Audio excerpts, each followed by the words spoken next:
Many years ago, Ekezie and Amaka was a young couple who lived together in the city. Ekezie was the son of Mr. and Mrs. Amadi, who also resides in the same city. Just 1 month into their marriage, Ekezie's mother, Ugodie, began to notice something unusual about him. Ekezie worked for a manufacturing company in the city. After work, he often stopped by his parents' house for dinner. At first, his mother Ugodie didn't think much of it, assuming her son simply missed the meal prepared by his lovely mother. However, when Ekezie's visit became too frequent, Ugodie became very worried. How could a newly married man always come to eat at his parents' house? Does it mean that his wife Amaka wasn't cooking at home? These and many other thoughts raced through her mind. One evening, when Ekezie stopped by for dinner as usual, his mother casually asked him, "Nna," as he fondly called him, "why do you always come here to eat? Doesn't your wife cook for you at home?" "Mom, it's nothing," Ekezie replied. "I just want to eat your food. Besides, my office is close by, so I stop here often." "Or don't you want me to eat your food anymore?" he teased. No, my son. I didn't mean that at all. You can come as often as you like," she added. Ekezie smiled, and after eating his meal, got into his car and drove home. Meanwhile, Ugodie was not satisfied by her son's response, and she began to think of what to do. One afternoon, Ugodie paid a visit to Emenike, Ekezie's closest friend since childhood. "Emenike, my son," she began, "I know you and Ekezie have been close for many years, and I believe you are familiar with his new marriage. For some time now, Ekezie has been stopping over by my house for dinner before going to his house. It has become so frequent that I'm beginning to worry. Please tell me, doesn't his wife Amaka cook for him? What is really going on?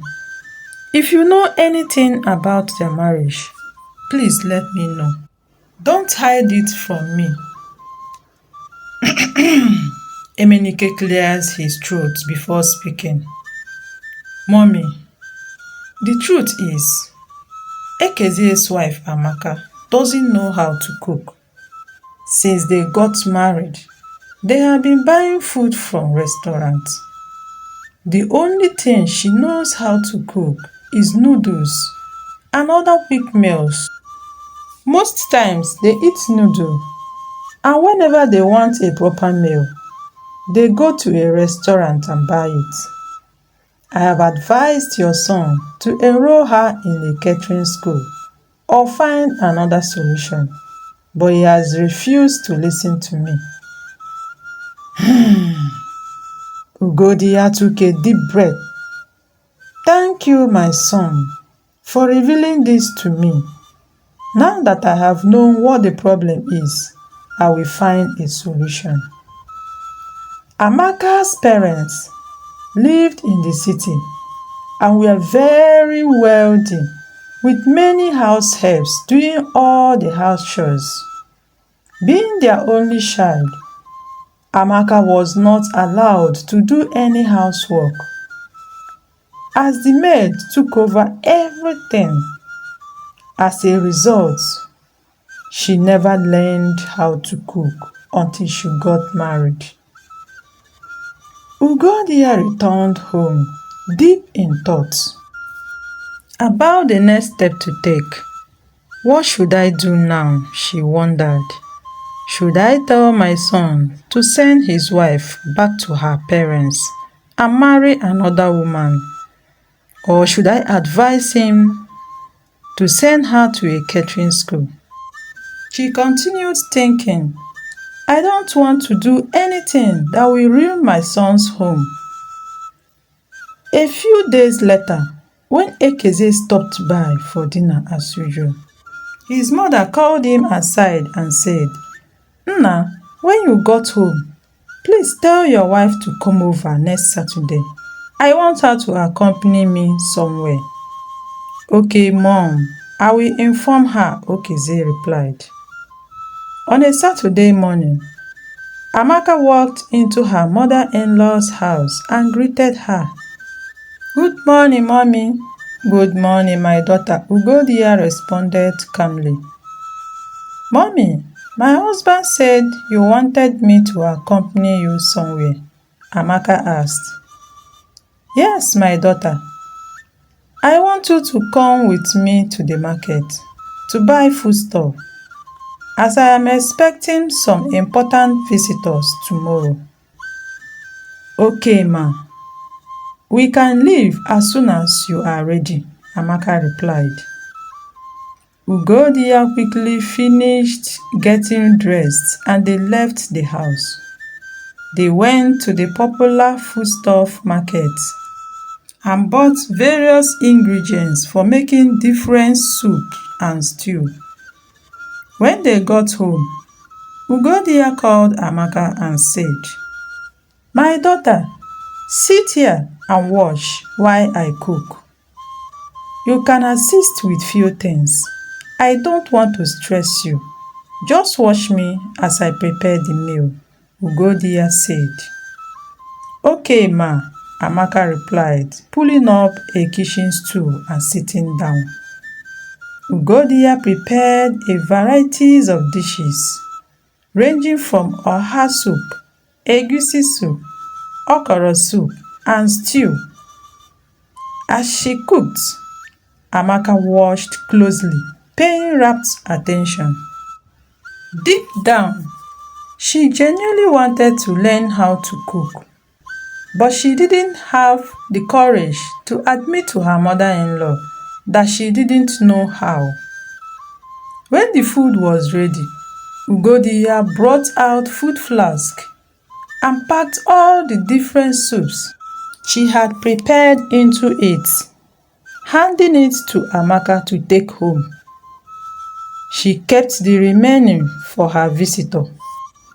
Amaka thanked her and went home. When she arrived home, she portioned the soups into smaller plates and stored them in the freezer. This food lasted for them for 2 weeks. During this time, her husband Ekezie stopped going to his mother's house for dinner. Instead, he went to his house straight, knowing that there is a good food at home. Ugodia will keep track of when the food Amaka took home will finish and invite her over again. They would go to the market to buy various ingredients for soup, and Ugodia would prepare different kinds of dishes while Amaka watched. Afterward, Ugodia would divide the food into 2 portions, with Amaka taking half home. They repeated the process the 3rd time, and on the 4th occasion, Ugodia called Amaka and said, Amaka, my daughter, today you will do the cooking while I sit back and watch. Okay, ma, Amaka said with a smile. She began cooking while Ugodia supervised, offering corrections as needed. The food was very delicious, and Amaka was delighted to see how quickly she had learned. She was thrilled that she can now prepare different soups. Amaka called her mother-in-law aside and said, Mommy, I am very grateful to you. Thank you for teaching me how to cook. I didn't have the opportunity to learn cooking from my father's house. I was afraid you might scold me for not knowing how to cook. But instead, you showed me love and treated me like your own daughter. You are such a wise mother-in-law. God bless you, ma. You are welcome, my daughter, Ugodia replied. You really learned quickly. Please always cook for your husband. Men love cooking, and they don't joke with it, Ugodia advised.